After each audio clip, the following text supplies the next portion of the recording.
Thank you, fellow awesome Midlander. It's my pleasure to introduce our first speaker of the year in this series from the psychology department, Rick Lewis, who is the John R. Anderson Collegiate Professor and Arthur Thurnau Professor of Psychology, Linguistics and Cognitive Science at the University of Michigan, and former director of the Weinberg Institute for Cognitive Science, who will speak to us today. He received his undergraduate degree at Central Florida and his PhD at Carnegie Mellon before stops at Princeton University and Ohio State before coming to the true north, where he's been ever since, with residencies back at Princeton as a fellow in their Neuroscience Institute, as well as Potsdam, the University of Potsdam, excuse me, and the University of Freiburg, obviously both in Germany. Now, Rick's research is about computational psychology. That is, using computers, using formal math, to really look at theories of the mind. That is, trying to figure out how we work cognitively. Both us, our wet edition, and also our digital cousins. How we figure out what we do when it comes to language, when it comes to what we remember, how we make decisions, how we learn, and how we get motivated. And especially how we do this when we have an external world that we have to adapt to. It is something that constrains us. And we also have an internal architecture that also constrains us. How do our minds work? Well, today we get an opportunity to find out how Rick's mind works, at least a sliver of it, when he's going to give us a talk about patterns of the human mind, the story of AI, and a revolution in our understanding of the human mind. Rick.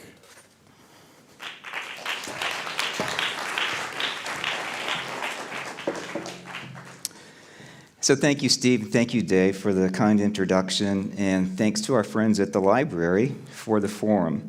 You know, I was originally scheduled to give this talk in March. And even back then, I was worried that people are so tired of hearing about AI that 4 people would show up.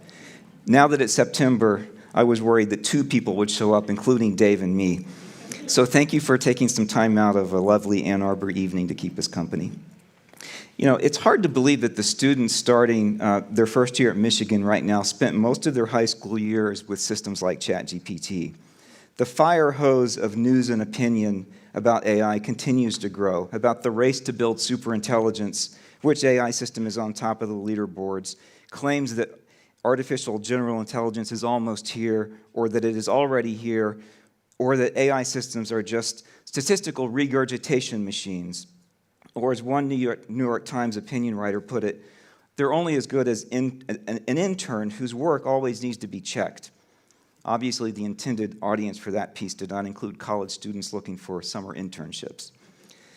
The concerns about AI are many and serious, from internet slop to job losses, existential threat. And the timelines in current discussion are really astonishing. We're having debates about whether AGI will come in 2027 or 2030. And the histories of the field seem to start in 2017. Amid all of this discussion and noise, it's not easy to get a clear understanding of what AI is now and where it came from, an understanding that I think might help us, it might help inform our thinking about all these important issues. So my aim this morning is a modest one.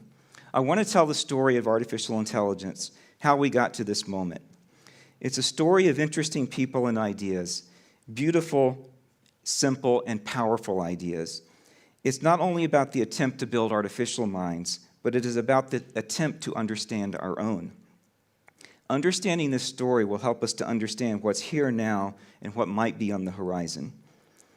At least I thought telling this story was a modest aim until I started writing the talk.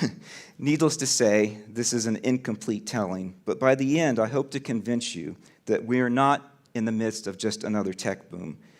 We are at the beginning of a scientific revolution in our understanding of minds. So, you know, I'm sure that our experiences of AI are quite varied, and so I want to start by establishing some shared points of reference. So 3 years after the arrival of ChatGPT, I think it's easy to forget that we are beginning to live in a world of science fiction. Let me give you a personal anecdote to illustrate. So in the summer of last year, I was finishing up my sabbatical and working on a new project on human memory with some colleagues at Princeton. After I got back from one of my trips to New Jersey, I had this idea for a mathematical analysis that I thought could help the project. Unfortunately, it was an analysis that was beyond my own abilities, so I drafted an email to my colleagues, sketching the rough idea.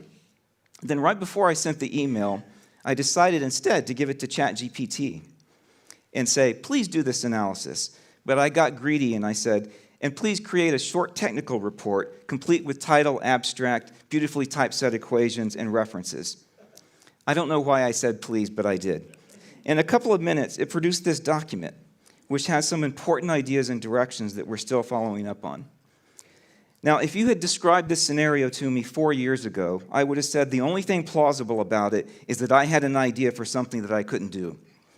I would have said one day we will almost certainly have computer systems that can do this and more, but I thought I would never live to see that day. Now, you might think, okay, that's nice.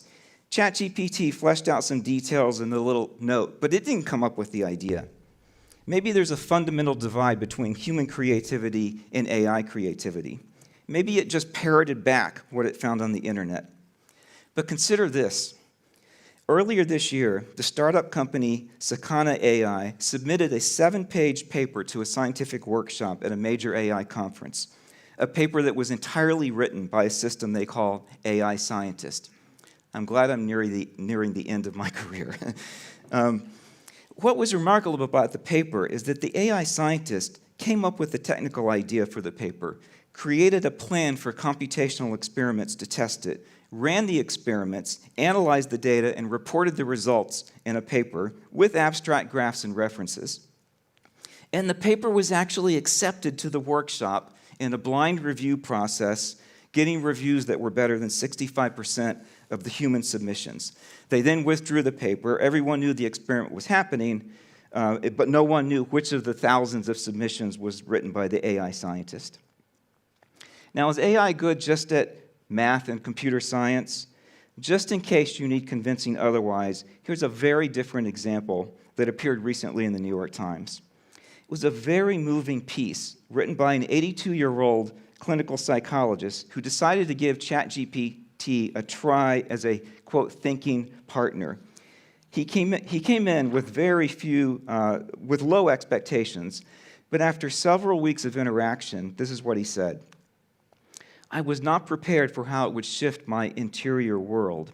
It didn't replace my thinking, but at my age, when fluency can drift and thoughts can slow down, it helped me re-enter the rhythm of thinking aloud. It softened my edges, interrupted loops of obsessiveness, and helped me return to what mattered. So how do these things actually work? And what does it have to do with the human mind? The press is full of descriptions about AI that get repeated so often that they're becoming part of what everybody knows about AI. We know that these systems are based on recent breakthroughs in neural nets, statistical systems that analyze large amounts of data on the internet. We know that they're alien intelligences that imitate humans but work in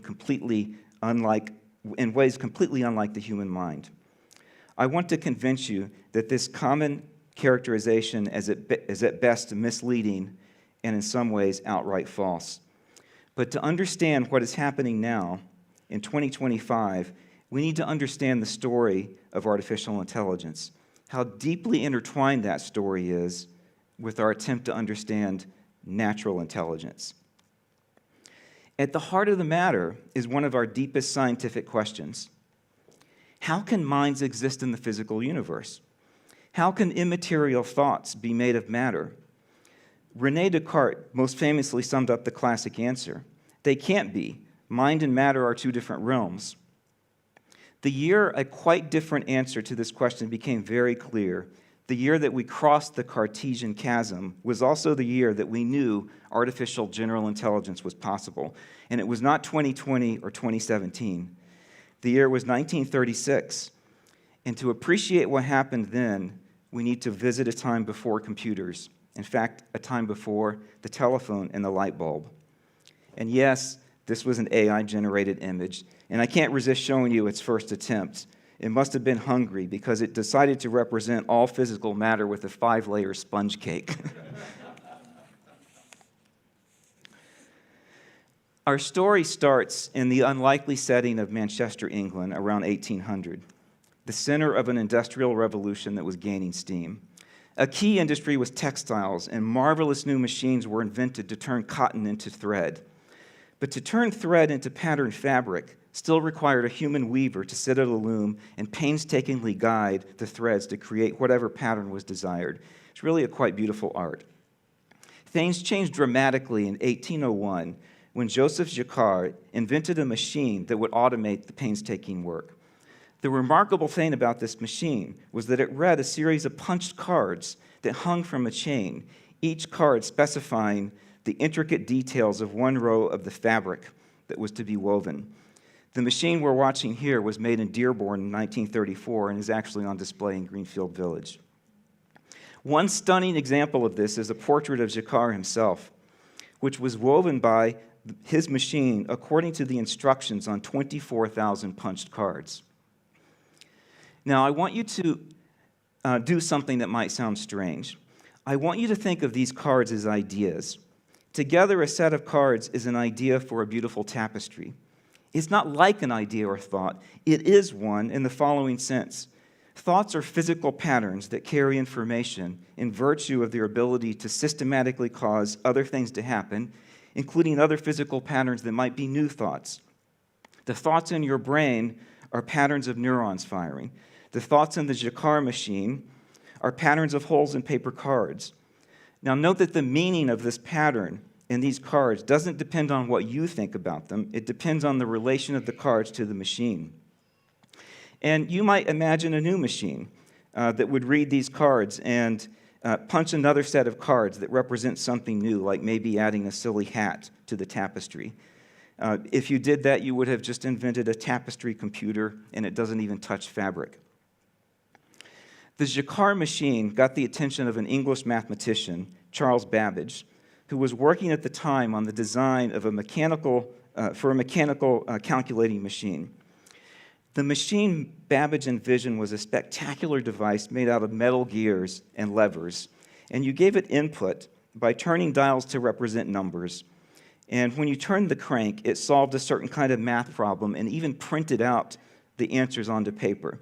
It was actually never built during Babbage's lifetime. The machine you see here was built for the London Science Museum. It was an amazing machine, but it did just one thing. It cranked out answers to this one kind of math problem using one particular method. But Babbage realized that Jacquard's punched cards could be used in the design of a new machine that he called the analytical engine. This new machine would take in punched cards, but instead of beautiful tapestries, some of the patterns on the cards represented the steps for solving different math problems, ideas for different mathematical functions and methods. Let me emphasize here, the cards are not just specifying the input to a function to be computed, they are specifying the function itself.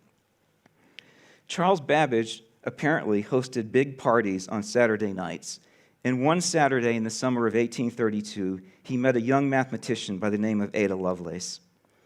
She was so taken by the analytical engine that some years later she created a detailed specification for a mathematical method to encode on the cards. I imagine her burning the midnight oil debugging her program. And her program worked, which is more than I can say for most of my programs. World's First Computer Programmer is a fine title, but Lovelace deserves more recognition because she realized something quite astonishing about the potential of physical patterns in machines. Let's see what she had to say about this because it's deeply insightful. The analytical and beautiful prose. The analytical engine weaves algebraic patterns just as the Jacquard loom weaves flowers and leaves. An enabling mechanism to combine together general symbols, that is, patterns, in successions of unlimited variety and extent, a united link is established between the operations of matter and the most abstract mental processes. The analytical engine is an embodying of the science of operations. And by the word operation, we mean any process which alters the mutual relation of two or more things. This is the most general definition and would include all subjects in the universe. So let's take stock. Thoughts and ideas are physical patterns that represent. Lovelace realized that the set of ideas that could be realized in physical patterns, even punched cards, was without bound, and that we are closing the Cartesian gap between the mental and the physical. But it was not until 100 years later that we understood just how powerful pattern processing machines could be, when the British mathematician Alan Turing published a paper that would change the world forever. Turing is celebrated, of course, as a war hero because of his work at Bletchley Park, breaking Nazi codes during World War II, and rightly so. But what I'm talking about happened several years earlier. Alan Turing designed the last computer in 1936. Now, it might seem strange to say the last computer was designed 90 years ago. It was not a design for a machine made of gears or circuits or neurons. It was an abstract design for a pattern processing machine that distilled the basic essence of what every computer, past, present, and future, would have in common. It answered the question of what it means to compute and what is possible to compute, what Ada Lovelace called the science of operations. Turing's ideas are to psychology and computer science as Darwin's ideas are to biology, as the theory of aerodynamics are to the study of flight. Turing's idea was beautifully simple. Now, what he wrote down in 1936 was formal math, but you can think of the machine as a mechanical device. So I'm imagining here a mechanical machine that computes the next move in a game of tic-tac-toe, given a set of punch cards like the Jacquard machine. Each machine takes a pattern as input and produces a pattern of output, computing some function. Now, what's inside? What's the smarts? What makes a Turing machine tick? No, there's nothing smart inside telling it what to do.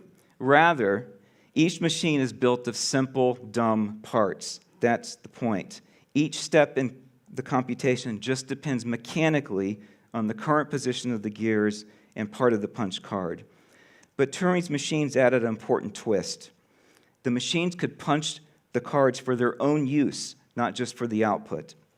They could create new patterns that serve as a kind of scratch pad, like a mental scratch pad that we call working memory.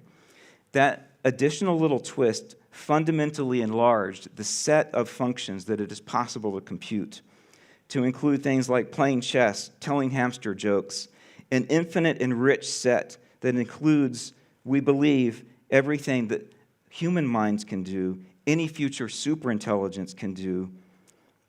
And in the 90 years since Turing proposed this, no other idea for computation has exceeded its scope. If that's not enough for one paper, I don't know what is. But he had more. In the same 1936 paper, there was another breakthrough, and I call this second result the last computer, and it's one of the most important scientific breakthroughs ever. It's not just a breakthrough in computer science, it answers one of the biggest scientific questions in psychology. So in terms of Turing's machines, the problem is this. It's one thing to say that for any function I want to compute, I can find a specific machine to compute it, like tools in a toolbox. And maybe machines that compute specific things work as an account of many brains on the planet. Each brain is a little collection of computational tools, but that doesn't cut it as an account of the human brain. Our mental toolbox seems to be unlimited. Turing's second stunning result was this. He showed that in this infinite set of computing machines, there are special machines he called universal machines. They're built from the same basic parts, but a single universal machine can do something that seems like magic. It's able to compute the function of any other machine. The beautiful trick that makes this possible is that the patterns on the cards represent more than inputs and outputs and scratch pads. The patterns can represent ideas for other computing machines. And so if a machine can write patterns that represent ideas for other computing machines, it can, in principle, program itself. Turing formally proved what Ada Lovelace foresaw in 1842. He was solving a mathematical problem, but in doing so unlocked one of the key mysteries of the mind and brain. How can a single mind do an unbounded variety of wonderful things? The answer is the human mind is a universal computing machine. It may be more than that, but it is at least that. And this will turn out to be important for us to understand what's happening in 2025. So in 1936, we knew general AI was possible before the first electronic computers were even built. And with the help of ideas from Michigan alum Claude Shannon, Michigan philosophy professor Art Brooks, and many others, there was a flurry of work to build those computers in the 40s and 50s, which all worked exactly according to Turing's plan. And many were programmed by women following in the footsteps of Ada Lovelace, like Dina St. Johnston, who created the first British software company. The question now was how to program these universal machines to think for themselves. The first part of the answer to that question came just 20 years later in Pittsburgh, Pennsylvania.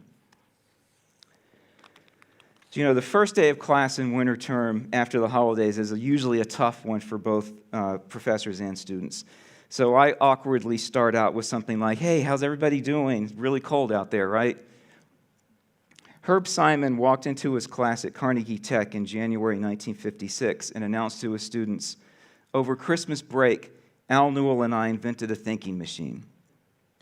Newell and Simon were two of AI's original pioneers. They went on to win National Medals of Science, the Turing Award, a Nobel Prize. And in late 1955, they created what is now considered to be the first working AI system. And it still holds important lessons for us today. Like Ada Lovelace, Newell and Simon knew that computers were powerful not because they were number crunchers, but because they were pattern crunchers, or what they called symbol crunchers. And the problem their first AI system worked on made the point. It was a mathematical problem, but it did not involve numbers. It was a system called the logic theorist, and it was a logical proof machine. It proved theorems. Now, as any student of mathematics will tell you, one of the most frustrating things about taking a math course that involves proofs is having the teacher stand up in front of the class and say, let's prove this statement. Here's the first step, here's the second step, and so on, and voila, we are done. And every student can see each step follows the other. Easy, right? And then they get home to do their homework and have to prove something, and it hits them. Wait, how do I even start? Constructing proofs is messy, hard work. Mathematicians will tell you that it involves going down blind alleys, reaching dead ends, coming back and trying something else, starting from the middle instead of the end. It's a process we call search in computer science, and it's a process that Newell and Simon automated. The logic theorist doesn't follow a predetermined linear sequence, but builds out a tree of possibilities, representing the trees as physical patterns in the machine. I'm calling this search, but this is not like searching for books in the library or searching for documents on the internet, because what the machine finds, it constructs itself.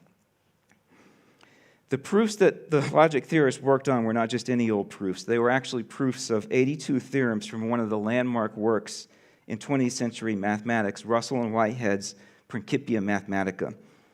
And in some cases, the logic theorist machine found new proofs that were shorter than what Russell and Whitehead published. Newell and Simon wrote to Bertrand Russell about this, and Russell replied in good humor, I'm delighted to know that Principia Mathematica can now be done by machinery. I wish Whitehead and I had known of this possibility before we wasted 10 years doing it by hand. Now, what Newell and Simon really wanted to work on was a chess-playing machine. And Simon famously predicted that in 10 years, a computer would beat the world chess champion. That didn't happen, and many said it never would, including the world chess champion Garry Kasparov, still considered by some to be the greatest of all time. But in 1997, a search-based system called Deep Blue beat Kasparov in a dramatic match that made headlines. Now, the conventional wisdom, then and now, is that Kasparov was beat by brute force computation, completely unlike the way humans play. But as we'll see, this is a difference of degree, not kind. In fact, the famous book that Newell and Simon published about their work was not called Introduction to Artificial Intelligence. It was called Human Problem Solving, because they showed in experiments with humans that this kind of trial and error search is what underlies certain kinds of human thinking as well. Okay, so let's take stock. Search remains one of the most fundamental of all concepts in AI. By today's standards, the logic theorist was a simple system, but it still holds two very important lessons for us. First, note that the system is not imitating its creators. It was not imitating Newell or Simon or Bertrand Russell or anyone. And second, the system created unexpected results, finding solutions that were better than what Russell and White had found. Moving beyond imitation and the possibility of being surprised, for better or for worse, are fundamental features of systems that use search.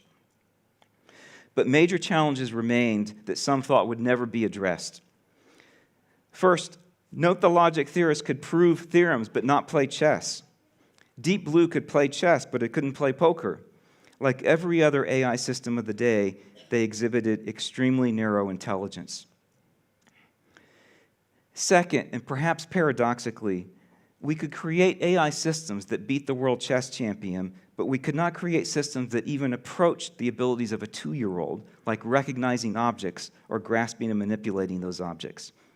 And third, quite unlike the human child, these early systems did not learn from experience. But we knew in 1936 this couldn't be a fundamental barrier forever.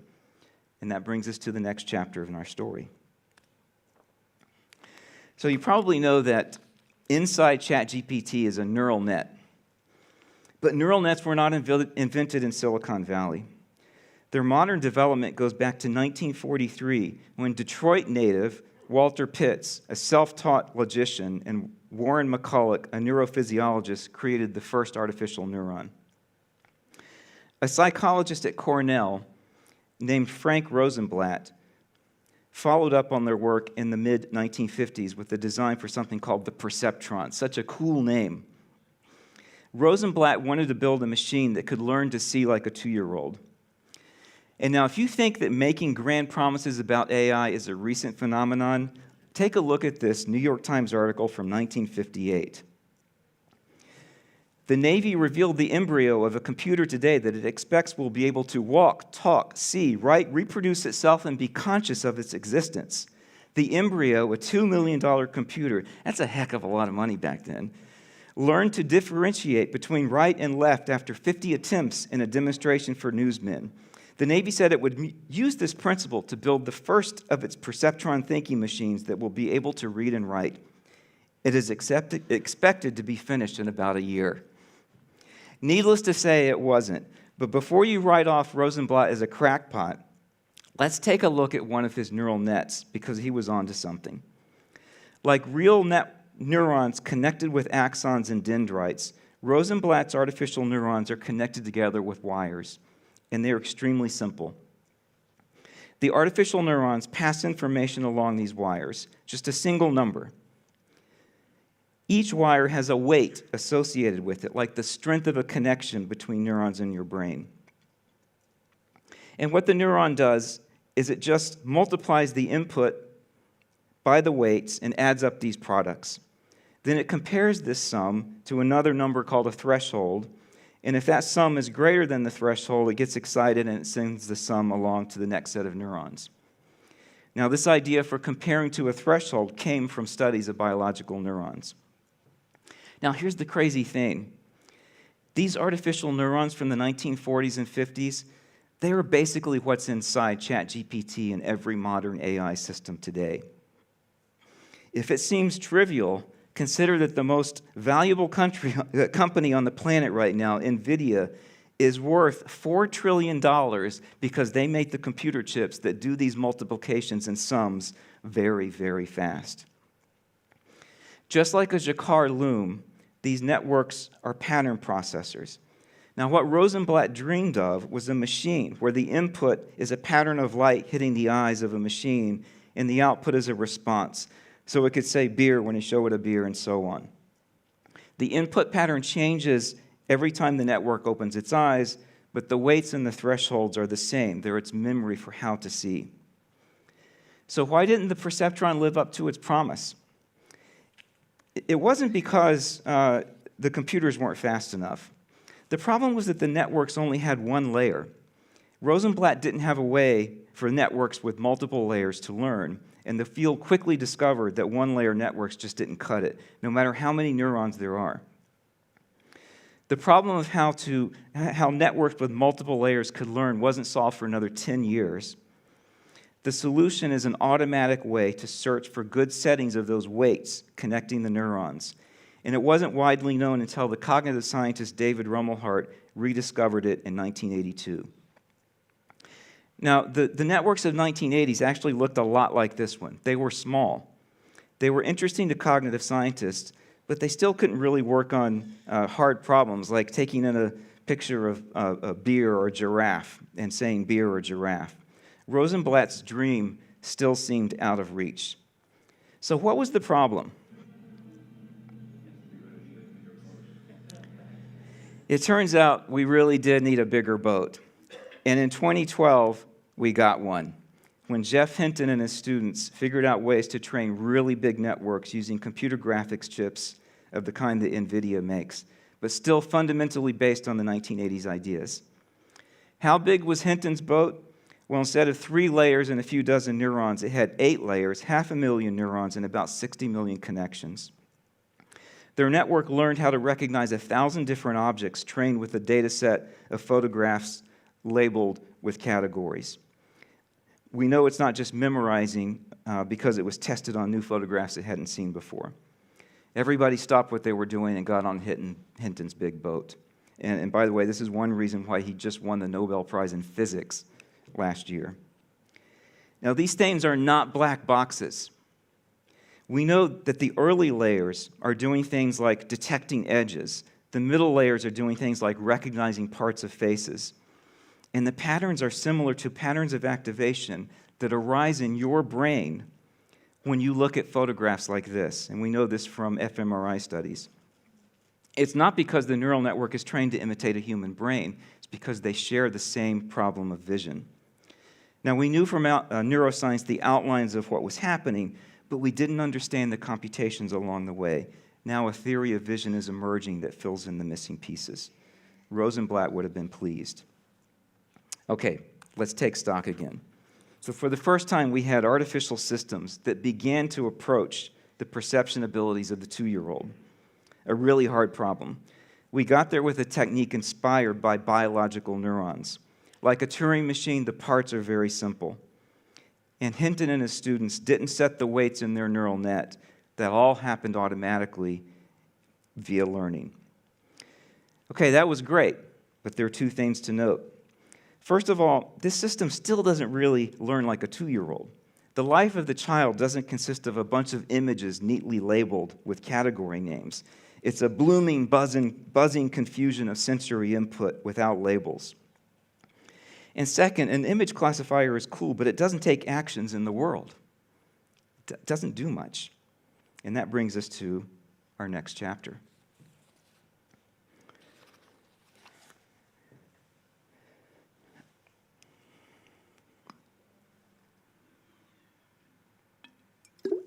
This is the fanciest cup of water I've ever been offered at a talk. Thank you, Ann Arbor Library. The game of Go has been played for thousands of years. Any Go players in the room, by the way? How about chess players? A lot of chess players, okay. If we were in South Korea, everyone would have raised their hand. It's deceptively simple, Go. You use your stones to surround and capture territory and opponent pieces. Why are games like Go and chess still played? Why can you still find books, new books written about them here in the library? One answer is that there are more possible games of Go and chess than there are atoms in the universe.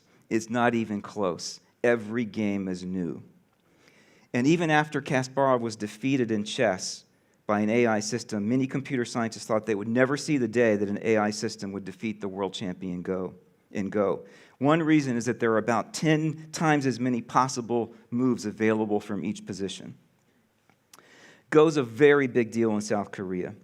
In March 2016, the world champion Lee Sedol played a system developed by Google DeepMind called AlphaGo. It was a blockbuster event in Seoul. AlphaGo shocked the Go world by defeating Sedol 4-1. And I still find this photograph of him with his daughter quite poignant. So how did AlphaGo work? So I'm going to tell you about a later system called AlphaZero that is simpler and even played a better game. It was called AlphaZero because it started with zero knowledge about Go. It learned entirely from experience by playing games against itself. So let me say that again. This system learned from its own self-generated experience, not from massive amounts of data on the internet, not from imitating humans, not from reading books about Go. So how did this work? So there are 3 key challenges faced by any mind, natural or artificial, when learning to play Go. The first challenge is anticipating the moves of your opponent, thinking ahead about how your opponent might respond to your move and how you might respond to theirs, and so on. Well, we know how to do that. Newell and Simon gave us the basic answer in 1956. Smart look-ahead search. There are too many futures to consider them all, so you have to be smart about the search. And that brings us to the second challenge. Virtually every arrangement of pieces on the board will be new. You cannot get better at Go by just memorizing good moves. Now, expert Go players, and some of you are really good at chess, this might be true of you too, experts at Go and chess literally see the board differently than you and I do. And we know this from studies of experts in psychology. At a glance, they see meaningful patterns, and they can make moves faster than they can tell you why. And this is not a speeded up video, by the way, okay? Their system 1 is different than yours and mine. Now, how do we get AI systems to see? Well, I just answered that question. Neural networks. But how can a neural net learn from playing a game? If you're learning to play Go from experience, exactly what are you learning from? Well, it's obvious in a game like Go. You either win or you lose. But here's the problem, the third challenge. Suppose you just played a game of Go, 250 moves, and then you lose. What exactly do you learn from this? How do you assign credit or blame to those 250 moves? We call this the problem of credit assignment, and it is the problem solved by learning methods called reinforcement learning, or RL. Winning is like a reward for your brain, and losing is like a punishment. Now, ideas about learning from reward go back to 20th century animal psychology. But the foundation of methods used in modern AI was discovered in the 1980s by Andy Bartow and Rich Sutton. Rich was actually a psychology undergraduate, and Andy Bartow is a proud Michigan computer science alum. And they both just won the Turing Award this year, the Nobel Prize of Computing. What did they figure out? They figured out methods that effectively distribute the credit for good and bad outcomes kind of backward in time, gradually learning from experience how to choose actions that lead to good outcomes. And incredibly, modern neuroscience has discovered that there are learning and reward systems in your brain that operate much like the algorithms of Sutton and Bartow. Okay, so let's take stock. For AlphaZero, the big news was that the combination of neural nets, reinforcement learning, and look-ahead search enabled it to learn from experience how to see the game of Go like an expert. AlphaZero was a self-taught system that was even more human-like than the earlier chess machines. For psychology, we had, in some ways for the first time, an explanation of the origins of expert intuition. But is reinforcement learning good for anything other than games? Well, it turns out it's very general. Here are two of my favorite examples from robotics. So this is a robotic hand that learns to both manipulate and solve Rubik's Cubes. And these robotic soccer players on the right are learning to both control their bodies and score and defend. all by a combination of reinforcement learning and neural nets. But there's something strange here in the arc of our story. We claimed that in 1936, we knew it was possible for a single computing machine to do it all, a universal machine.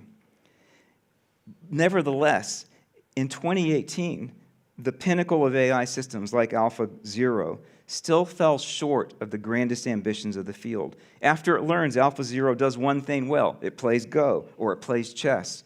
The robot solves Rubik's Cubes, and so on. They are not like the unbounded mental toolbox of the human mind. They are but one machine on the shelf. We still haven't made good on the vision of Ada Lovelace. That changed in 2020 when OpenAI released GPT-3, a large language model. And that leads to our next chapter. So all of the impressive AI systems up to around 2018 had one thing in common. They had a specific goal given to them by the AI scientist. An impressive variety, to be sure, to find proofs, to play Go, to recognize objects, to play soccer. But it's no surprise that we ended up with systems with narrow intelligence. It couldn't have turned out differently because we were giving them narrow goals. So here's the puzzle.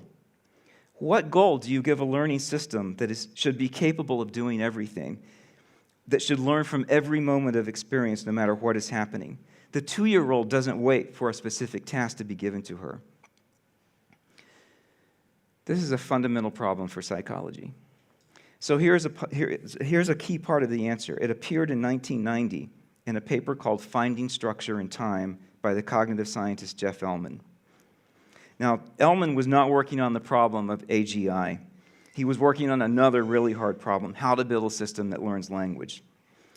How a child goes from hearing noises to saying new things in Spanish is a miracle of the biological world, and we owe a debt to Noam Chomsky and other linguists for helping us understand how amazing it is.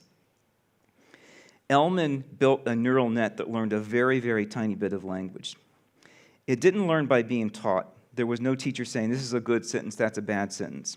Instead, it learned by playing a prediction game. So I want to play the game with you right now. Let's play the game. I'm going to say part of a sentence, and you have to guess what the next word will be. This past weekend, the 14th ranked Michigan Wolverines lost. Okay. Football. Now I'm going to make one little small change. I'm going to just delete one word. This past weekend, 14th ranked Michigan surprised. Notice that you shouldn't predict Wolverines here, even though that word often appears after Michigan. You have to know quite subtle things about English grammar. Here's an unusual one. First, you need to hermetically... I don't know if there's anything you can do hermetically except seal something.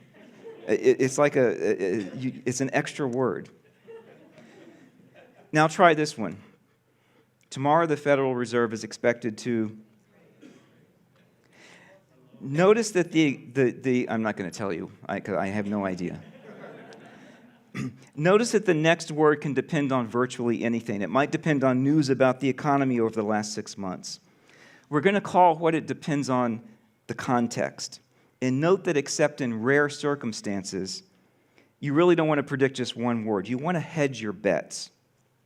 So let's look at what Ellman's 1990 neural net did, because it's exactly what the models underlying ChatGPT, Gemini, and Claude do.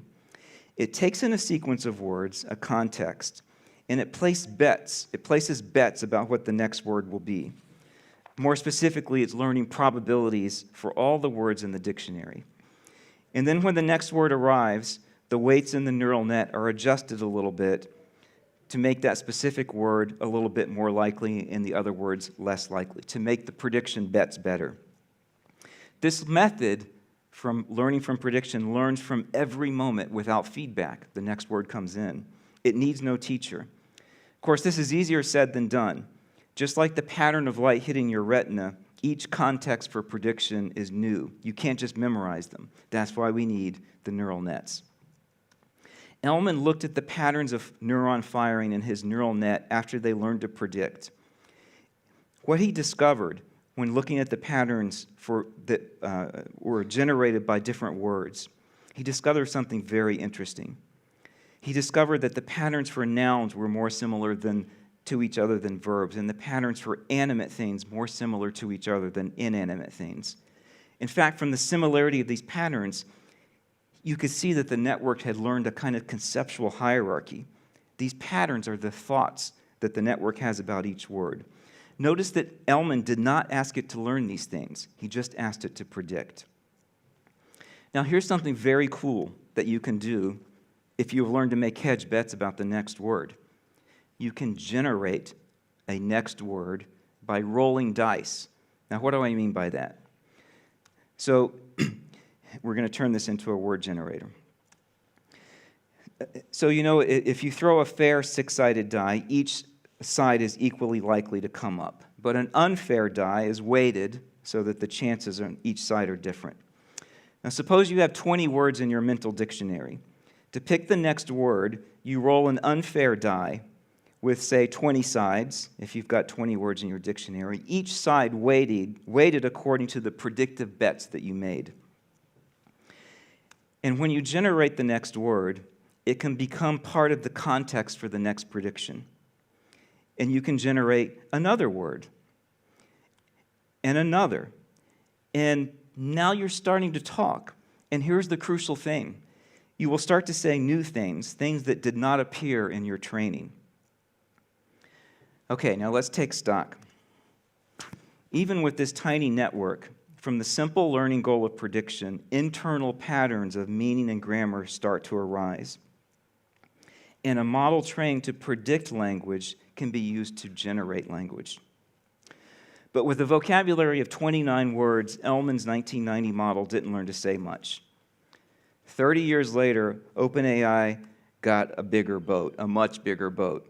A neural network with 36 layers and 762 million connections or synapses. They had it read millions of web pages like Wikipedia articles, play the prediction game at each word, but instead of 20 words, it had a vocabulary of 50,000 words, so when it talked, it was rolling a 50,000-sided die. That's what a large language model is. That system was called GPT-2, and it became more fluent in natural language than any AI system before it. And a few people began starting to take note, like this journalist at the Guardian. After GPT-2, the models began to get larger and trained on more data. And when GPT-3 arrived, something astonishing happened, and the headlines started piling up. And that takes us to the last chapter in our history. So I'm giving this chapter a provocative title because what I'm about to describe, I think, might be one of the greatest scientific discoveries of the last 100 years. So here it is. From the single learning goal of prediction, a wide range of abilities emerged: question answering, summarizing, instruction following, writing poetry, making new jokes, doing math, writing computer programs, having an argument, on and on. Let me say that again. An unbounded set of capabilities can emerge without training for any particular capability. The new large language models are linguistic universal Turing machines. Actually, we've known for over 20 years now in psycholinguistics, as my colleague Julie Boland will tell you, and many other areas of psychology, that the brain is a prediction machine. You may not realize it, but you are predicting what I will say at every moment. And there's good reason that evolution equipped our brains to predict the next moment. It's useful for the control of action, something we've known since the 1960s from control theory, when predictive control helped us to land on the moon. What we didn't know was just how powerful prediction learning can be in acquiring knowledge and skill. But wait, the skeptic asks, aren't systems like ChatGPT just souped up autocomplete? Aren't they just stochastic parrots? I love that phrase. Imitators with some randomness thrown in? To me, this misses the big scientific news. Let's grant that a large language model is just an auto-completing stochastic parrot. The point is, look at what it can do. But there is a very interesting question here, an interesting scientific question. How could predict the next word possibly give rise to something with features of general intelligence? So I'm going to give you a couple of examples to help our intuitions. One of the most interesting debates right now is how much language models have developed an understanding of how the world works. So consider this very tiny example. On the flimsy card was a banana, a beautiful glass ornament, and a house of cards that took Ashley 2 hours to build. And then John came in and bumped into the table. Ashley rushed over to catch the...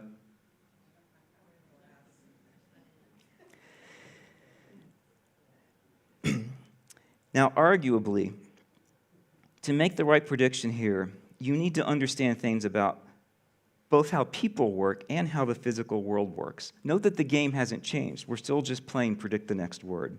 Let me give you another example of how predict the next word leads to something interesting. It's also an example of some exciting new work in AI right now that is opening up the black box and doing cognitive neuroscience on the language models, probing their internal patterns of thought. So this is a new discovery from an AI company called Anthropic, working with their model called Claude. You know why it's called Claude? A tribute to Michigan undergraduate Claude Shannon, the father of information theory. So writing poetry that rhymes is not easy. You have to plan ahead or else you'll get garden pathed. So what the researchers at Anthropic did is they asked Claude to write the second line of a poem like this. He saw a carrot and had to grab it. And it starts to generate the next word, as it always does. But they discovered that before it even generated the first word, it was planning the rhyme. It saw carrot and grab it and thought of rabbit. And then it generated the words to fit. How did they know that? Well, it turns out that they discovered it was also thinking of other possibilities, like habit. And when they inhibited rabbit, it came up with his hunger was a powerful habit. So to call it a word generator doesn't do it justice. It's a response planner and generator, as Professor Chandra Sripada likes to remind me. Now, remarkably, the new AI neuroscientists are discovering patterns inside the language model that correspond to very specific things like Golden Gate Bridge, Rosalind Franklin, lithium, immunology. And rather than inhibit concepts, another interesting experiment that you can do is to dial up the pattern that corresponds to one of these concepts to stimulate a particular one. And when you do that, it perseverates, always bringing back the conversation to the same topic. You might know people like that, like me with Ada Lovelace. Anthropic did this with the concept Golden Gate Bridge, and they created a hilarious system that they called Golden Gate Claude. If you ask Golden Gate Claude how to spend $10, it will recommend using it to drive across the Golden Gate Bridge to pay the toll. If you ask it to write a love story, it'll tell you a tale of a car who can't wait to cross his beloved bridge on a foggy day. If you ask it to imagine what it looks like itself, it will likely tell you that it imagines it looks like the Golden Gate Bridge. Now, the concepts that are being uncovered are not just people, places, and things. They include abstract and subtle ideas. Here's a conceptual map in the neighborhood of inner conflict inside Claude, including things like romantic struggles, catch-22s, difficult trade-offs. They've now uncovered thousands of conceptual patterns like this. So I started this talk with the bold claim, Ada Lovelace's claim, that even the most abstract ideas and thoughts are physical patterns. But just think, we now have intelligent systems in which such concepts arise, systems that we can probe and understand. Ada Lovelace would have been thrilled. Now, there's one more exciting development that I want to share. How language and thought are related is one of the oldest questions about the mind. Now, some of you might know that a big advance last year was the so-called reasoning models. Instead of just responding immediately to a response, like asking it to predict what Ashley rushed over to catch, under the hood is an internal dialogue that the model uses to think more. And the beautiful thing about this is that it's the same language model that is used in the conversing with it itself, okay? And it's using this language model to explore linguistic trees of thought. So here's what the researchers did. They tried something very simple. All they did was insert the word wait to be sure that the model slows down and spends a little more time on its internal dialogue, trying new paths in the thinking tree. So here's a little example where it rethought how many R's there are in raspberry. By carefully controlling the time to think, the researchers showed that more internal dialogue massively improves performance. There are also cases where overthinking leads to more errors. These models, therefore, give us new ways to think about what some psychologists call System 1 and System 2. Okay, so let's take stock again. We started with a conundrum. What learning goal do you give a mind that should learn everything, should be a universal machine? We have one answer: prediction. Learning to predict from every moment without feedback gives you, you can learn from every moment without feedback. And learning to predict language confers the ability to generate language. And the great discovery is that learning to predict can produce systems that have emergent capabilities for an unbounded range of tasks and the ability to think in language. And that brings us to the ninth inning.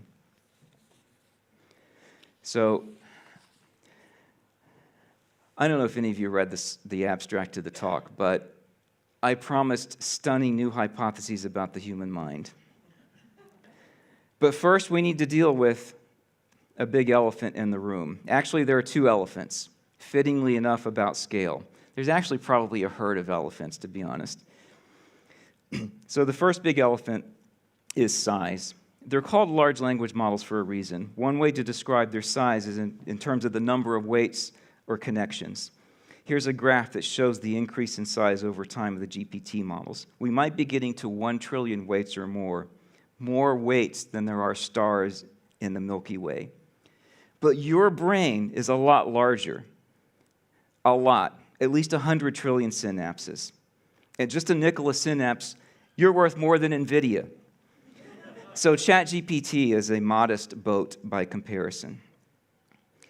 No, for understanding the human mind, the real concern is the amount of data that the models are trained on. The new models are essentially trained on the internet, for better or for worse, more than any human could read in thousands of lifetimes. I can't actually think of a worse way to spend 1,000 lifetimes.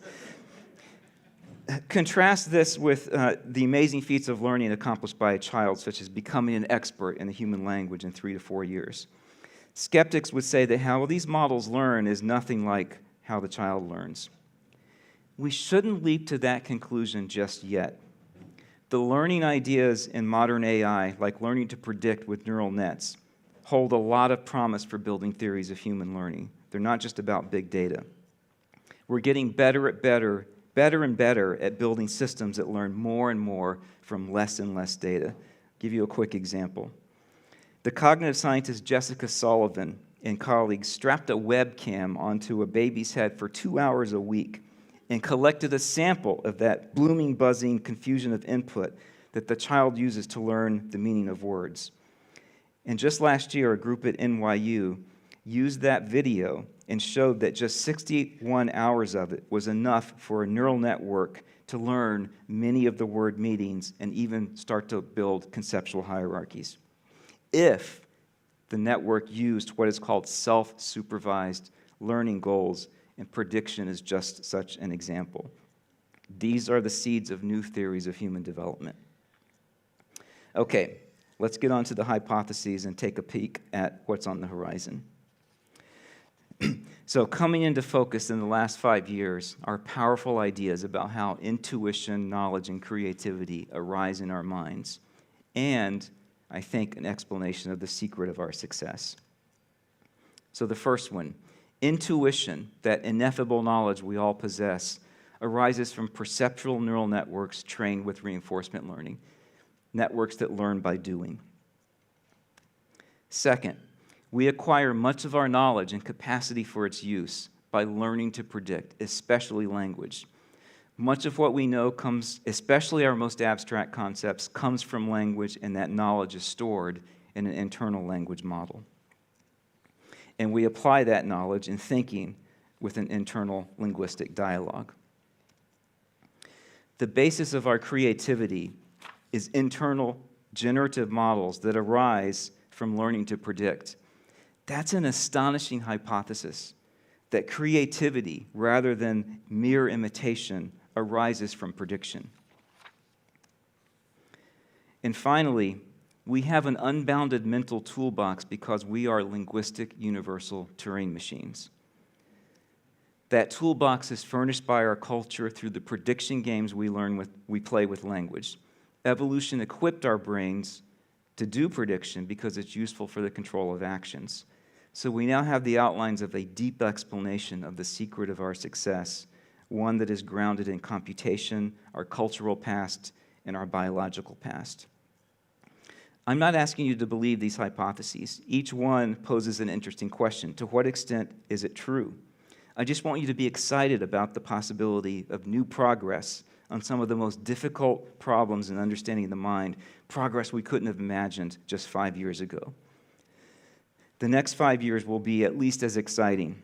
It will involve creating artificial minds with real agency and autonomy. That will need ideas about intrinsic motivation. It will require building systems that live an extended life, maintain a memory of experience and episodes, and develop a sense of self. And it will be where we really start to grapple with the issue of endowing AI systems with values that align with our own. So let me wrap up. My main message tonight is that the story of AI is more than a tech industry story. It's one of the most important scientific stories ever, stretching back hundreds of years and more. It's a story about our attempt to understand the nature of mind, woven from the science of natural intelligence as well as artificial. It's the story of computation, but it's also the story of a science that knows no disciplinary bounds, a story of logicians, mathematicians, psychologists, neuroscientists, physicists, and computer scientists working on shared problems. And I hope you're also convinced that some conventional ways of thinking about AI and the human mind are based on misconceptions, motivated in part, perhaps, by an attempt to maintain a wall between humans and computation and our shared understanding of ourselves. Instead, I invite you to think like Ada Lovelace did in 1842.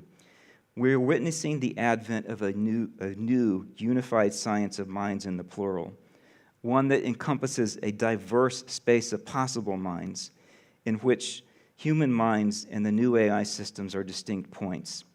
And as that space comes into view, it does not diminish our appreciation for what is human. Quite the contrary, I think it leads to both deeper insight and greater awe. Thank you, and happy Star Trek Day.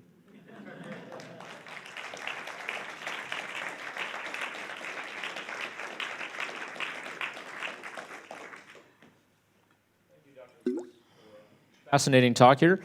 I think we have time for maybe 3 or 4 questions. So if you do have a question, I'm going to ask you to raise your hand and we'll get the microphone over to you. I'm going to pass it over to this gentleman in the front row. That was fantastic. Thank you. How does morality figure into this in the future? I mean, I get the computation, I get the prediction, but at the end of the day, as we become more reliant on these things for making decisions, how's the morality going to factor in? Yeah, that's a fantastic question. So 2 things to say about it. So one is that as we build AI systems with agency that can do things, more than just be a chatbot, what will be used increasingly is what I call reinforcement learning. Reinforcement learning starts with a reward function. It starts with basically a specification of what the agent should care about, what its goals are. That's where we've got to have computer scientists, psychologists, philosophers working together on the design of good reward functions and value systems to give the agents. And there's a whole new discipline that's emerging that is just about that. You can think of it as computational morality, computational ethics. So it's super important. The other thing to say about this is, when we think about really big concerns like existential threats, Jeff Hinton had something really insightful to say about this. He said, look, we can't control systems that are more intelligent than us once we turn the keys over to more and more things in the world. There are no examples of systems that where a less intelligent system is controlling a more intelligent system. With one exception, a baby, a child, and its mother, and I can tell you also its father from experience. The baby, the child, in a sense, controls the parent. And what Hinton was saying is, look, part of what we got to do is give these systems, if they're going to be super intelligence, the ability to care about us. So that's a huge, very exciting area of cognitive science, computer science, AI, philosophy, and ethics, and people are working on it.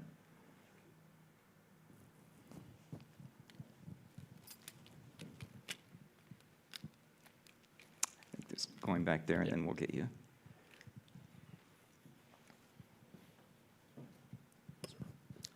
So I'm rather skeptical of the claims, some of the claims you made. And I'm going to explain why, and then I want you to explain what I've misunderstood. So if AI is essentially pattern recognition through probabilistic statistic calculation and prediction, even on a learning kind of way, it seems to me that there are forms of thinking that are like that, but it seems to me that there are other forms of thinking that are qualitatively more than that, involve interpretation, judgment, whether that's in terms of empirical reality, sensory perception, a whole series of other things. And then it seems to me that intelligence, again, is more than just thinking. It is using thinking, in part, but not just thinking, with a notion of contextually specific understandings, right, of time, space, sociality, that's often embedded in an understanding of biography and history, right, and particular kinds of experiences, right? And then it seems to me that beyond just intelligence in that sense, we do have something, you can think of culture as essentially collaborative social intelligence tested through collective action in time and history, And so it seems to me in all those ways, thinking, intelligence, culture, which would be necessary to understand mind, can't be reduced to probabilistic, symbolic calculation. That there's a kind of emergent complexity that's simply not reducible. So in that sense, I frankly find it annoying when people talk about AI as thinking, hallucinating, all these other things, because at some level, it doesn't seem to me to be thinking in the rich sense that I think people talk about. Many people talk about thinking, much less intelligence and everything else. Yeah, that's a great question. So two things to say. So first of all, I hope that by the end of the presentation, you got the sense that there are pieces of the puzzle that still have to be put together. So a language model is a prediction machine. Now, I hope I convinced you that prediction is not a trivial task and that it gives rise to rich kinds of abilities that just violate our intuition about what that should have led to, right? But there's got to be more than that. There has to be agency. There have to be autonomous goals. These things are not out of reach of computation. We know how to build systems that have goals and pursue their goals. We've known that over the past few decades in AI and computer science. Techniques like search, reinforcement learning, those are ways to build autonomous systems that work on their own goals. So part of what's going to happen now is putting all these pieces together into richer kinds of minds. And I can tell you that that work is happening right now, absolutely. So there's a second thing a second kind of response I want to give. So I think you have a very natural response to claims that things like these kinds of systems can cover the rich space of things that we associate with thinking, with mind, and also collective minds. The claim is not that this can all be reduced to statistical probabilistic calculations. The claim is that it can all be reduced to computation. And there's a big role for emergent complexity. The past 5 years have been all about emergent complexity. Such complexity that a lot of people thought we would never understand what's going on inside these systems. But in fact, we can understand. And that's part of the exciting new work that's going on right now, opening up the black box and doing some neuroscience on these machines. So emergent complexity is now and will be a big part of the story. But the big claim is, in the end, it's computation. It's physical pattern processing. And that violates our intuitions about what's possible. But the evidence continues to grow that Lovelace and Turing were right. This is all we need.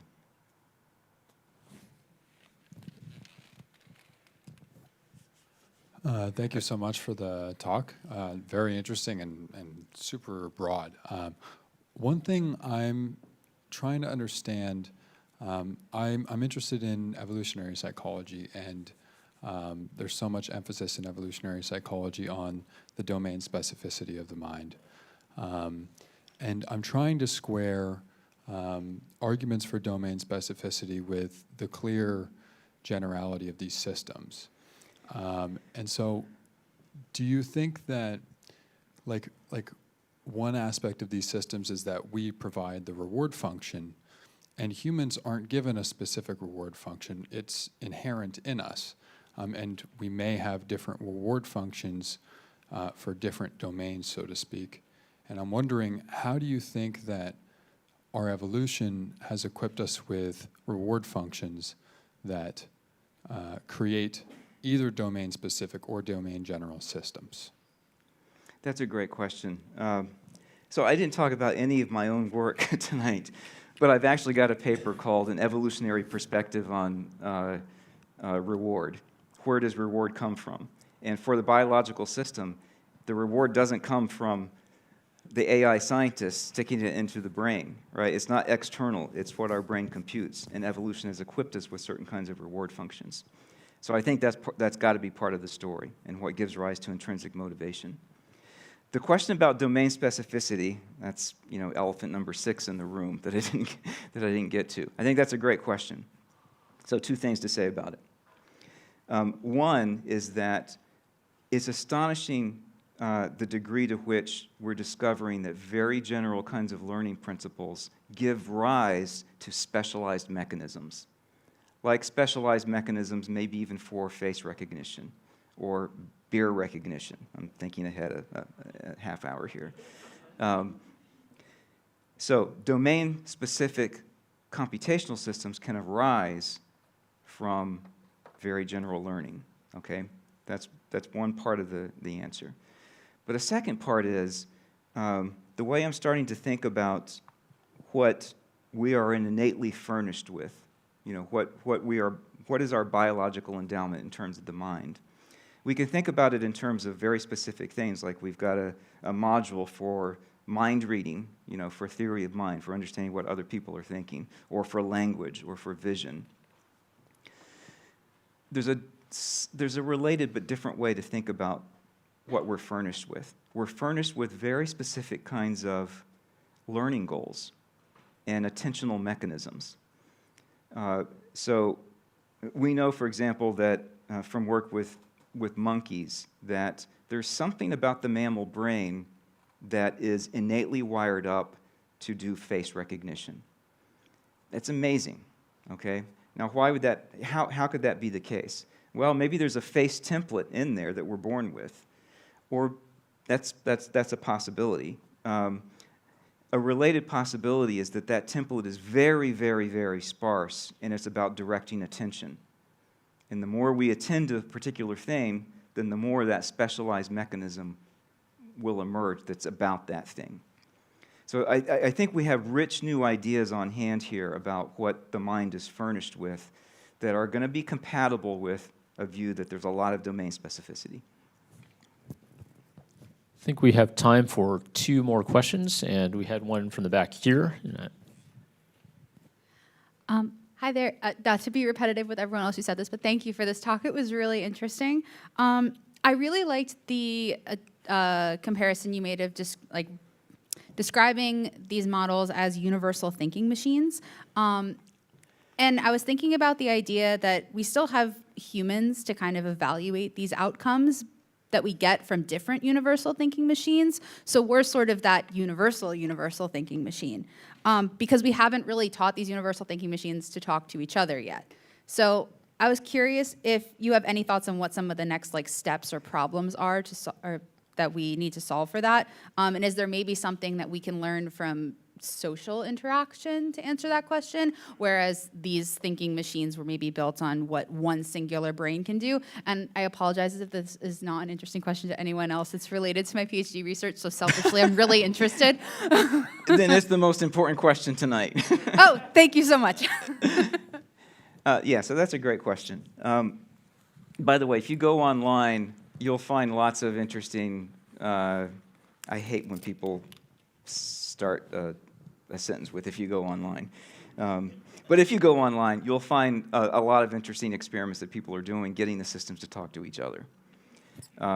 So social interaction is, we are social creatures. That's part of who we are. So that's going to be part of, I think what's coming is building, and these experiments are happening now. People are using these language models to basically build little communities and have them interact, and so that's definitely coming down the pike. There was another part of your question though that I've just lost. What are some of the problems maybe that we need to solve to make these universities Okay. Yeah, good. So what problems do we need to solve? Well, I'm going to go back to an answer I gave to an earlier question.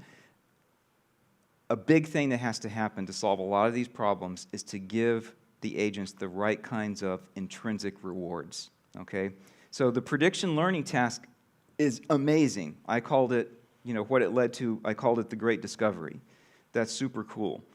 But that's not an intrinsic motivation to do things in the world. We are still, I think, in the early stages of really understanding what kinds of intrinsic motivations to give a system to really produce something like what the child can do, at the age of 2. We've got some ideas. I shouldn't say that there are no ideas. People in computational reinforcement learning have for a long time put in things that are like curiosity, okay? Reward not just for objective outcomes, but reward for learning, reward for exploration. That's going to be part of the story. So I think figuring that out is got to be in the top 3 on the list of things to solve. Yeah. There's a gentleman in the front here.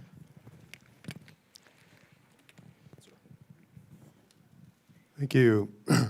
Thanks for your talk. It was very fascinating. I'll try to just briefly, I am one of those poets who writes rhymes, which describe that pretty well. Also worked in mental health and substance abuse groups and all that kind of thing. The 2 things that I always come back to are the atomic bomb. It's like, wow, that must have been fascinating for those guys to make that thing. And man, was that a good idea or not? I say not. Still fascinating. Also, just the whole idea of spirituality. That's it. Good. Those are two really big issues you packed into that question. Let me take up the first one. I think you're asking, okay, if we can build this, should we? Is this actually a good idea or not? And a lot of people are saying no.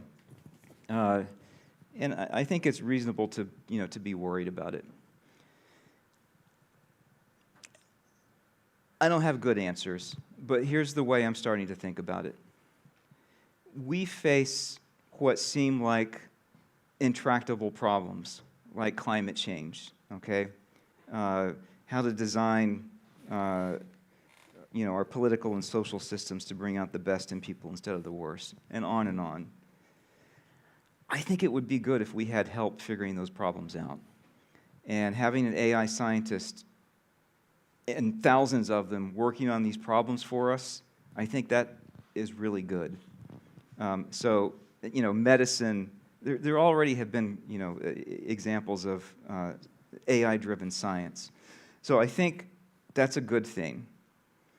I think we need, to have superintelligence to help us solve these problems, because some of them seem intractable.